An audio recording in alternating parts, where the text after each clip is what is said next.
To prime or not to prime? That is the question. Or at least it seems like the question. I mean, it's certainly the question I get the most. I thought I would make a extras video where I talk about my decision to not prime, why that is, what I did, and what I will do in the future. Now, this is a video about my choice. It's not necessarily your choices. Everyone is going to make their own plane, and you're going to do it slightly different. So don't take this as gospel. Take this with a grain of salt. This is just what I'm doing.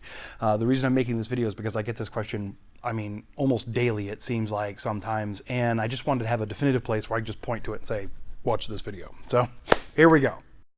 So it doesn't take long for you reading the forums and looking on other people's websites and videos like this to realize that priming the inside of your plane is a bit of a religious debate. Some people say you must. Other people say, meh, you don't have to. I kind of fall in the latter group. So when I first started building my plane, I was dutifully priming the inside of my empennage, and I realized very quickly that it kind of sucks. So, reasons for that. One, rattle can primer isn't good. Okay, that's where you go down to your local big box store and you buy a can of spray paint, you shake it up, spray it on. It sucks. Even if you prep your part like you're supposed to, and there are a number of steps through scuffing it up or through cleaning all the oils off and whatnot, that rattle can primer, it just scratches right off. It's just not worth a damn. So it seemed like a lot of extra work, a lot of extra cost, and really, if you come down to it, probably extra weight in order to really kind of achieve nothing. So that was disheartening, and I decided not to do it. The other thing is I've flown a number of planes now, most of them in the Cessna franchise, 152s, 150s, and 172s. And if you pull back all the stuff and look inside the empennage, none of them are primed inside, or at least none of the ones I've flown have been primed inside. They're raw aluminum in there. And I know the primary plane that I fly a lot, it was built in 1968, and it's still flying, so there's no primer inside that plane. So I don't see the point. That's really what it comes down to. I don't really get it. Now, where I do think priming is a good idea and a must is when you take two different metals and put them together. You have what's called galvanic corrosion. Galvanic corrosion is very dangerous. Probably the most famous example of it is the Statue of Liberty, where you had the copper and the iron struts holding the copper on. You had this horrible corrosion all around it. That's why the Statue of Liberty was being renovated for so long. And they have anodes that they put on the metal to draw away that corrosion. It's just a movement of electrons, as I understand it, from one metal to the other metal, and that's what causes the corrosion. So yeah, if you're going to have steel pressed right up against aluminum or other metals, I don't know, there isn't an index of which metal reacts to what metal. I'm not sure how that works, but yeah, you want to have some sort of primer there, and to this day I still do put a little bit of that rattle can primer between those two parts. But that's not the best way to go.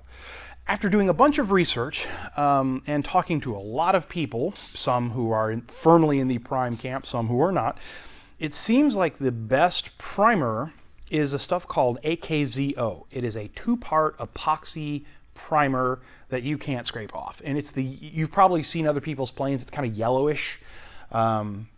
It is not an anodization, so that is an entirely different part or process. This is just a primer, but it does not come off. And the other thing to consider is it's very toxic. So in my next plane, I will be priming, but I will do it correctly. With a full paint booth and everything, so that when I'm working on this stuff, and I'm talking rebreather, paint booth, all the kit, because this stuff is not good. You do not want to inhale this stuff. So that's the only way to prime, I would think, is with the AKZO two-part epoxy primer stuff that they have. That is the way to go if you're going to prime. Again, though, that's expensive. That stuff is like $100 a gallon or something like that. I mean, it ain't cheap. And again, I don't necessarily see the value if you're in a dry climate.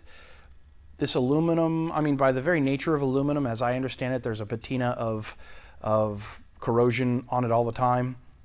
You just can't really tell looking at it, but like it corrodes immediately, but that's it. It doesn't move on from that. And there are good examples of people who have hung aluminum and a steel bar and something else outside and left them out there for years, and you come back and you say, oh yeah, the brass looks like crap and the steel looks like crap and the aluminum still looks like it looked on day one, right? Aluminum is just amazingly resilient in that way. So I just don't see the need.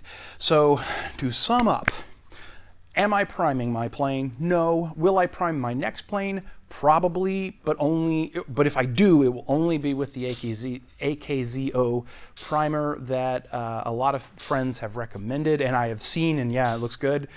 But it does add a lot of cost, adds a lot of work and time.